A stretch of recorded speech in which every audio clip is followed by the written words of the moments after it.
Hi, I'm Daren Ganga, and I take pleasure and privilege in reading to you a small story in celebration of World Read Aloud Day 2022. I'm not in Trinidad, but I felt that it's so important for me to be a part of this that I decided to commit my time to read for you today and read for you a story titled Cricket in the Road by Michael Anthony. Here we go. In the rainy season, we got few chances to play cricket in the road. For whenever we were at the game, the rains came down, chasing us into the yard again. That was the way it was in Mayaro in the rainy season.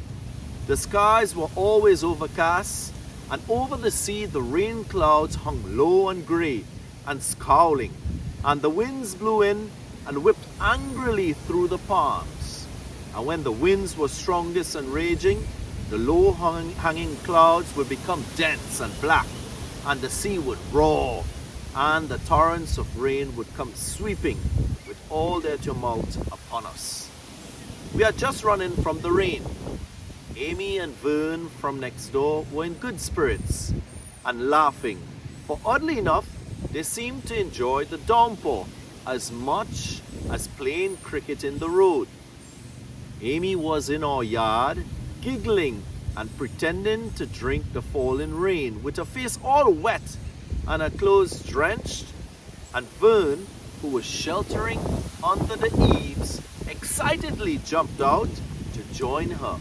"Rain, rain, go to Spain," they shouted, and presently their mother, who must have heard the noise and knew, appeared from next door, and Vern and Amy vanished through the hedge.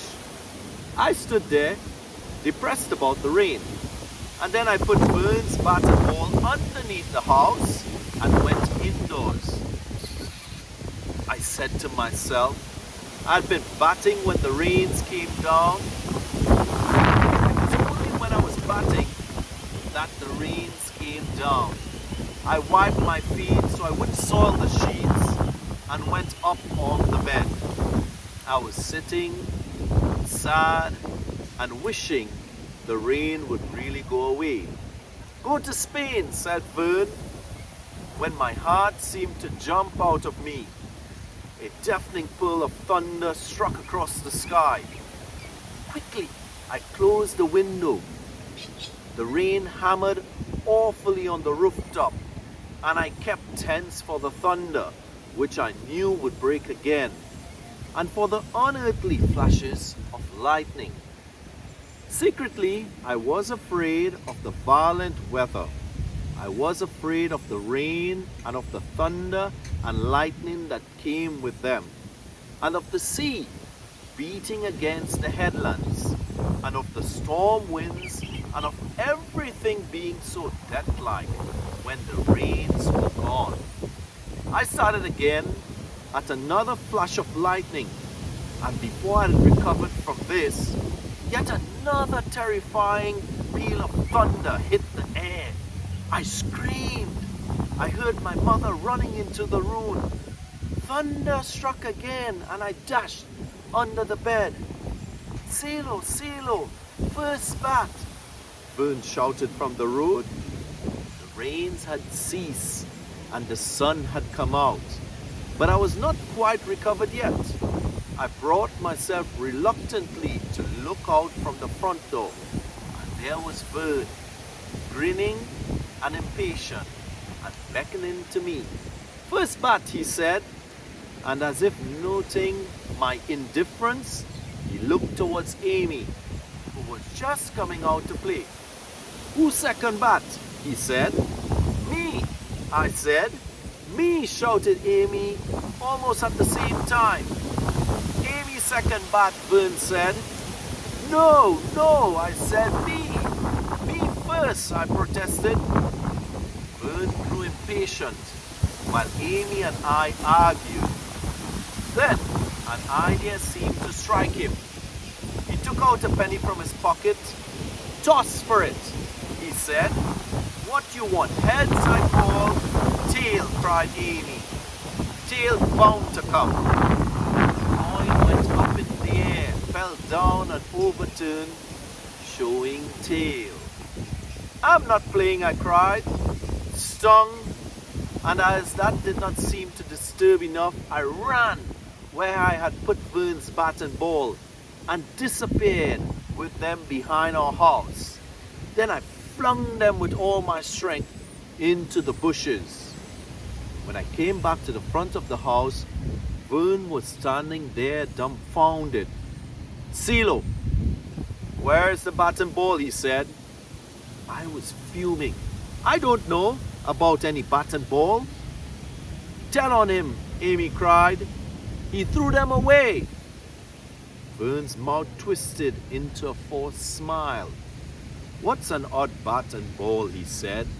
But as he walked out the yard, I saw tears glinting from the corner of his eyes. For the rest of that rainy season, we never played cricket in the road again. Sometimes the rain ceased and the sun came out brightly, and I heard the voices of Amy and Vern on the other side of the fence.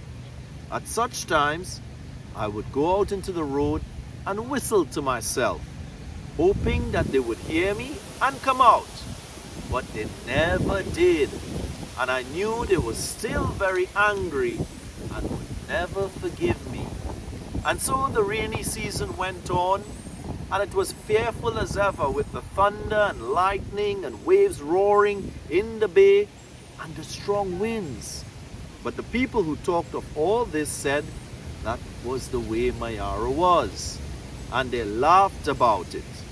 And sometimes, when through the rain and even thunder, I heard Vern's voice on the other side of the fence shouting, "Rain, rain, go to Spain." It puzzled me how it could be so. For often I had made up my mind I would be brave, but when thunder cracked, I always dashed under my bed. It was the beginning of the new year when I saw Vern and Amy again. The rainy season was happily long past, and the day was hot and bright. And as I walked towards home, I saw that I was walking towards Vern and Amy, just about to start cricket in the road. My heart thumped violently.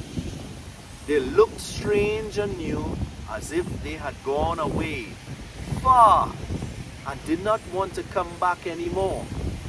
They did not notice me until I came up quite near, and then I saw Amy start, her face all lit up. "Vern," she cried, "Vern, look, look, CeeLo." Embarrassed, I looked at the ground and at the trees and at the orange sky, and I was so happy I did not know what to say. Vern stared at me, a strange grin on his face. He was ripping the cellophane paper off a brand new bat.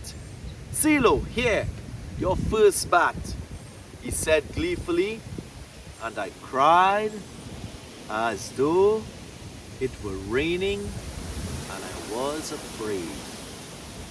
The end. And what a nice story. Story about a game, story about neighbors, story about kids playing this great game. I'm so happy to have this chance, as mentioned before, to address all of you all.